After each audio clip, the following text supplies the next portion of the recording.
فتاوی قاضی خان میں ہے وَلَوْ اسْتَأْجَرَ امْرَأَةٌ لِيَزْنِيَ بِهَا فَزَنَا بِهَا لَا يُحَدُّ فِي قَوْلِ ابی حنیفۃ رحمہ اللہ تعالی۔ اگر کسی شخص نے عورت کو کرائے پر لیا پیسے دے کر کہ میں تمہیں اتنے پیسے دوں گا مجھے زنا کرنے دو، اجرت پر لیا اور اس سے زنا کیا، تو کہتے ہیں امام صاحب فرماتے ہیں اس عورت پر اس آدمی پر کوئی حد نہیں ہے۔ اب اعتراض کیا کرتے ہیں کہ دیکھو جی امام ابو حنیفہ رحمۃ اللہ علیہ یہ زنا کے دروازے کھول رہے ہیں، امام ابو حنیفہ رحمۃ اللہ علیہ زنا کے دروازے کھول رہے ہیں، کہتے ہیں آدمی پیسے دے کر عورت سے زنا کرے تو ایسے آدمی پر حد ہی نہیں ہے، جب حد نہیں تو پھر جائز ہے۔ میں نے کہا بات سمجھو، ایک ہے زنا کا جائز ہونا اور جائز نہ ہونا، ایک ہوتا ہے ایسے زانی پر حد لگنا اور حد نہ لگنا۔ حد لگنا نہ لگنا اور مسئلہ ہے، اور زنا کا جائز ہونا ناجائز ہونا یہ اور مسئلہ ہے۔ اگر صرف حد نہ لگنے سے اگر کوئی چیز جائز ہو جاتی ہو تو حضرت عبداللہ بن عباس رضی اللہ تعالیٰ عنہما کا فتویٰ یہ ترمذی کے اندر موجود ہے، فرماتے ہیں من اتل بہیمۃ فلا حد علیہ، کوئی آدمی کسی جانور سے بدفعلی کرے تو ایسے آدمی پر کوئی حد نہیں۔ تو اس کا کیا معنی کہ جانور سے بدفعلی کرنا جائز ہوگا؟ اب بتاؤ اگر میں آپ سے کہوں کوئی آدمی پخانہ کھا لے اس کے اوپر کوئی حد نہیں، تو غیر ملک اٹھ کے پخانہ شروع کر دے کیوں، کھانا شروع کر دے کیوں؟ مولانا صاحب نے کہا حد نہیں لہذا جائز ہو گیا۔ اور بھئی حد نہ ہونا الگ مسئلہ ہے اور جائز اور ناجائز ہونا یہ الگ مسئلہ ہے۔ تو امام ابو حنیفہ رحمۃ اللہ علیہ کا یہ جو مسئلہ بیان کیا جا رہا ہے نا کہ حد نہیں، حد نہ ہونے کی وجہ امام صاحب فرماتے ہیں کہ ضابطہ ہے الحدود تندرع بالشبہات، اگر کسی موقع پر شبہ ثابت آ گیا تو شبہ سے حد ساقط ہو جاتی ہے۔ یہاں شبہ کیا ہے؟ قرآن کریم میں ہے فَمَسْتَمْتَعْتُمْ بِهِ مِنْهُنَّ فَآتُوهُنَّ أُجُورَهُنَّ، جب تم کسی عورت سے نکاح کرو تو عورت کا حق مہر دیا کرو، عورت سے نکاح کرو تو عورت کو حق مہر دیا کرو۔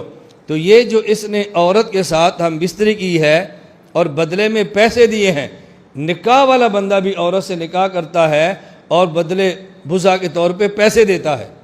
تو شبہ یہ تھا کہ جیسے حق مہر ہے ویسے اجرت ہے، یہ حق مہر کی طرح ہے، اس لیے اس پر حد نہیں جاری ہونی چاہیے، شبہ آ گیا۔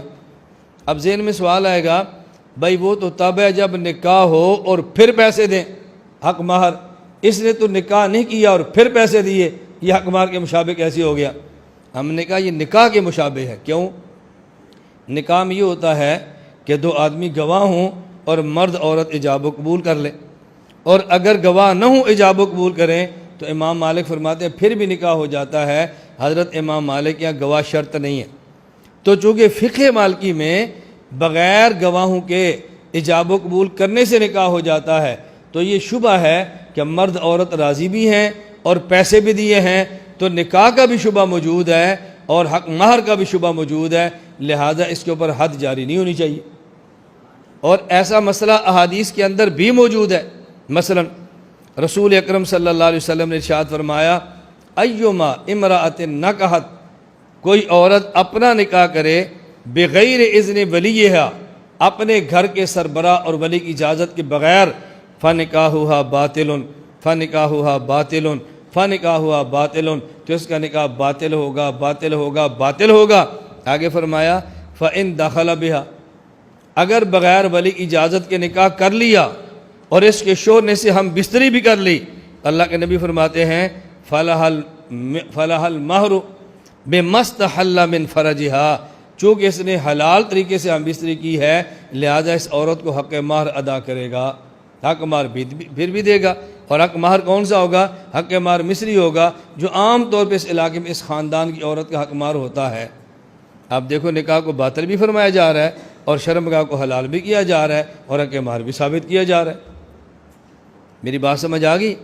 تو اس کا مطلب یہ نہیں ہے کہ حد نہیں تو جائز ہو گیا، لیکن یہ بات بھی ذہن نشین فرما لیں کہ اس مسئلے پر بھی فقہ میں دو قول ہیں۔ ایک اور یہ ہے کہ حد ہے اور فتویٰ اس بات پر ہے کہ اس پر ایک یہ کہ حد نہیں اور فتویٰ اس پر ہے، اس پر حد یہ ہے۔ الدر المختار باب الوطی الذی یوجب الحد والذی لا یوجبہ، مسئلہ بیان کیا والحق وجوب الحد کالمستأجرۃ للخدمت، جس طرح کسی عورت کو پیسے دے کر گھر میں نکرانی رکھا جائے اور آدمی اس سے زنا کر لے، اس پر حد زنا ہوتی ہے، اسی طرح کوئی آدمی کسی عورت کو پیسے دے کر لائے ہی زنا کے لیے تو اس پر بھی حد ہوتی ہے۔ تو فتویٰ اس بات پر ہے کہ حد ہوگی۔ بات سمجھ آ گئی؟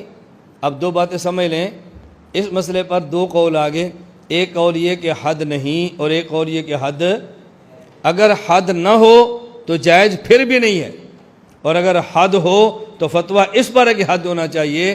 تو جب ہم تقلید مفتہ بہا مسائل پہ کرتے ہیں تو اعتراض میں وہ مسئلہ پیش کرو جس پر ہمارا فتویٰ ہے، جس پر ہمارا فتویٰ ہی نہیں اس مسئلے کو اعتراض میں آپ پیش کیوں کرتے ہیں؟ میری بات سمجھ آ گئی؟ اس لیے ہم نے کہا یہ دو مسئلے الگ ہیں، ایک ہے گناہ ہونا اور ایک ہے حد ہونا۔ گناہ تو ہر حال میں ہے، لیکن حد کے بارے میں دو قول تھے، اور فتویٰ اس بات پر ہے کہ اس آدمی پر پھر بھی حد ہوگی، یعنی کہ اس کی حد ساقط ہو جائے گی۔